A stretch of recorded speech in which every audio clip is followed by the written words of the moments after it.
Guys, welcome back to ಅಂಜುಸ್ತಾಂತಿ YouTube channel. ಎಲ್ಲರೂ ಹೇಗಿದ್ದೀರಾ? ಎಲ್ಲರೂ ಚೆನ್ನಾಗಿದ್ದೀರಾ ಅಂತ ಅನ್ಕೊಂತ ಇವತ್ತಿನ ವ್ಲಾಗ್ ಸ್ಟಾರ್ಟ್ ಮಾಡ್ತಾ ಇದ್ದೀನಿ. ಗೈಸ್, ಇವತ್ತಿನ ವ್ಲಾಗ್ ಏನಪ್ಪ ಅಂತಂದರೆ, ನನ್ನ ಅಕ್ಕನ ಮಗಳು ಅವಳು ದೊಡ್ಡವಳಾಗಿದ್ಲು.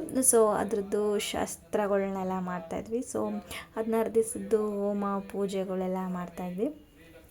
ಸೊ ನಾವಂತೂ ಸಿಕ್ಕಾಬಟ್ಟೆ ಕೆಲಸ ಮಾಡಿ ಮಾಡಿ ಮಾಡಿ ಸಾಕಾಗಿಬಿಟ್ಟಿತ್ತು.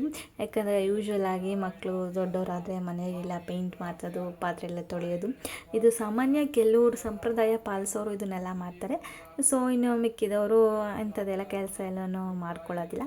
ಸೊ ನಾವು ನಮ್ಮ ಮನೇಲಿ ನಮ್ಮ ಅಮ್ಮ ಅವರೆಲ್ಲ ಅವಾಗಿಂದ ನಡೆಸ್ಕೊ ಬಂದಿರೋದೆಲ್ಲನೂ ನಾವು ಇವಾಗ ಪಾಲಿಸ್ತಾ ಇದ್ದೀವಿ. ಸೊ ಅದರದ್ದೇ ಇವತ್ತು ಪೂಜೆ ಕಾರ್ಯಕ್ರಮ ನಡೀತಾ ಇದೆ. ಸೊ ಇವರು ನಮ್ಮ ಭಾವ, ಅವ್ರಿಗೆ ಪೂಜೆ ಪುನಸ್ಕಾರ ಇದನ್ನೆಲ್ಲ ಅವ್ರಿಗೆ ತುಂಬ ನಗು ಬರುತ್ತೆ. ಯಾಕೆ ಅಂತ ಗೊತ್ತಿಲ್ಲ, ಬಟ್ ಸಿಕ್ಕಾಬಟ್ಟೆ ನಗ್ತಾರೆ. ಅವರು ಪೂಜೆಗೆ ಸಹ ಹೋಮದಲ್ಲಿ ಕುತ್ಕೊಂಡಿದ್ರು ಸಹ ಅವರು ನಗ್ತಾನೇ ಇದ್ದಾರೆ. ಸೊ ಅದಕ್ಕೆ ನಮ್ಮ ಅಕ್ಕ ಬೈತಾ ಇದ್ದಾಳೆ.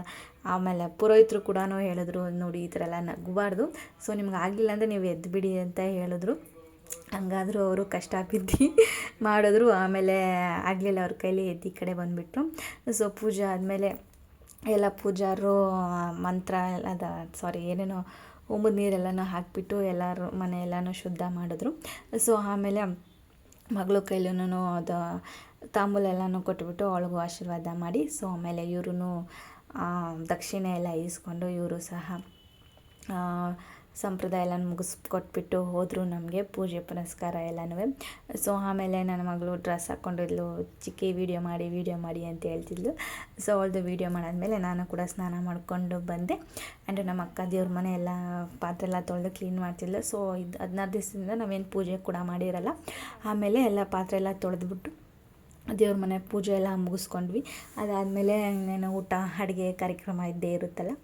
ಸೊ ಅದು ನಾನು ತರಕಾರಿ ಎಲ್ಲ ಹೆಚ್ಕೊಟ್ಟೆ. ಅವಳು ಅನ್ನ ಸಾಂಬಾರು, ಇವತ್ತೇನಾದ್ರು ಸ್ವೀಟ್ ಮಾಡಬೇಕು ಅಂತ ಹೇಳಿಬಿಟ್ಟು ಪಾಯಸ ಮಾಡಿದ್ರು. ಪಾಯಸ ಮಾಡ್ತಿದ್ಲು. ಸೊ ಅಡುಗೆ ಎಲ್ಲ ಮುಗಿಸ್ಕೊಂಡ್ವಿ. ಆಮೇಲೆ ನನ್ನ ಮಕ್ಕಳು ನನ್ನ ಮಕ್ಕಳ ಮನೆಯಲ್ಲೇ ಬಂದು ಸೇರ್ಕೊಂಡ್ಬಿಟ್ಟಿದ್ದೆ. 16 ದಿನದ ಗಂಟೆ ಹೋಗಿರಲಿಲ್ಲ. ಸೊ ಇದೇ ಫಸ್ಟ್ ಅವ್ರು 16 ದಿವಸ ಆದಮೇಲೆ ಮನೆಗೆ ಬರ್ತಿರೋದು. ಸೊ ಇದನ್ನು ಅವ್ರು ಚಿಕ್ಕ ಮಕ್ಕಳಿದ್ದಾಗ ತಗೊಟ್ಟಿದ್ದು, ಇನ್ನು ಗಿಫ್ಟು ಕೊಟ್ಟಿದ್ದು ನಮ್ಮಮ್ಮ. ಅದು ನನಗೆ ಮಡಿಕೊಂಡಿದ್ದಾರೆ. ಈಗ ಎತ್ಕೊಬಂದು ಆಟ ಆಡ್ತಾಯಿದ್ರು.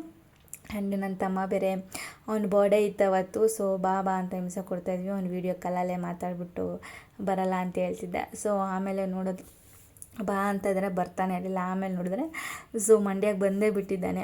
ಒಂದೊಂದು ಸರ್ಪ್ರೈಸ್ ಆಗಿತ್ತು. ಸೊ ಬರುವಾಗಲೇ ಸ್ವೀಟ್ ಇಟ್ಕೊಂಡು ಬಂದುಬಿಟ್ಟಿದ್ದ ನಂದಿನಿ ಪೇಡ ತೊಗೊಂಡು ಬಂದಿದ್ದ. ನಮಗೆಲ್ಲರಿಗೂ ಇಷ್ಟ ನಂದಿನಿ ಪೇಡ ಅಂತ ಹೇಳ್ಬಿಟ್ಟು ಎಲ್ಲರಿಗೂ ನಾನು ಬಾಕ್ಸ್ ತಂದಿದ್ದೆ. ನಮಗೊಂದು, ನಮ್ಮ ಅಮ್ಮವ್ರ ಮನೆಗೊಂದು, ನಮ್ಮ ಅಕ್ಕವ್ರ ಮನೆಗೊಂದು ಅಂತ ಹೇಳ್ಬಿಟ್ಟು.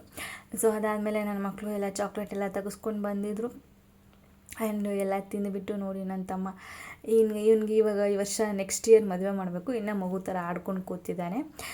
ಸೊ ಎನಿವೇಸ್ ಗೈಸ್, ನಾವು ಕೆಲಸ ಎಲ್ಲ ಮಾಡಿ ತುಂಬ ಟಯರ್ಡ್ ಆಗಿಬಿಟ್ಟಿದ್ವಿ. ಯಾಕಂದರೆ 16 ದಿನದ ಕೆಲಸ ಅಂದರೆ ತುಂಬಾ ರಿಸ್ಕ್ ಇರುತ್ತೆ. ಸೊ ಹಾಗಾಗಿ ನಾವು ಈ ಬರ್ಡೇ ಪಾರ್ಟಿ ಏನು ಮಾಡಲಿಲ್ಲ ಅವನಿಗೆ. ಸೊ ಹಂಗೆ ಮನೇಲಿ ಹೊರಗಡೆ ಊಟ ಮಾಡ್ಕೊಂಡ್ವಿ ಅಷ್ಟೇ. ಅದನ್ನೆಲ್ಲ ಮುಗಿಸ್ಕೊಂಡು ಇವತ್ತಿನ ವೀಡಿಯೋನ ನಾನು ಇಲ್ಲಿಗೆ ಸ್ಟಾಪ್ ಮಾಡ್ತಾಯಿದ್ದೀನಿ. ಯಾರಾಗ ನನ್ನ ವೀಡಿಯೋ ಇಷ್ಟ ಆಯಿತು ಎಲ್ಲ ಲೈಕ್, ಶೇರು, ಕಮೆಂಟ್ ಮಾಡಿ ಅಂತ ಹೇಳ್ತಾ ಇಲ್ಲಿಗೆ ನನ್ನ ವೀಡಿಯೋನ ಮುಗಿಸ್ಕೊತಾ ಇದ್ದೀನಿ. ನೆಕ್ಸ್ಟ್ ಏನಾದರೂ ಊಟ ಮಾಡಿ ಮಲ್ಕೊಳ್ಳೋದೆ. ಎಲ್ಲರಿಗೂ ಟೇಕ್ ಕೇರ್. ಬಾಯ್. ನೆಕ್ಸ್ಟ್ ವೀಡಿಯೋದಲ್ಲಿ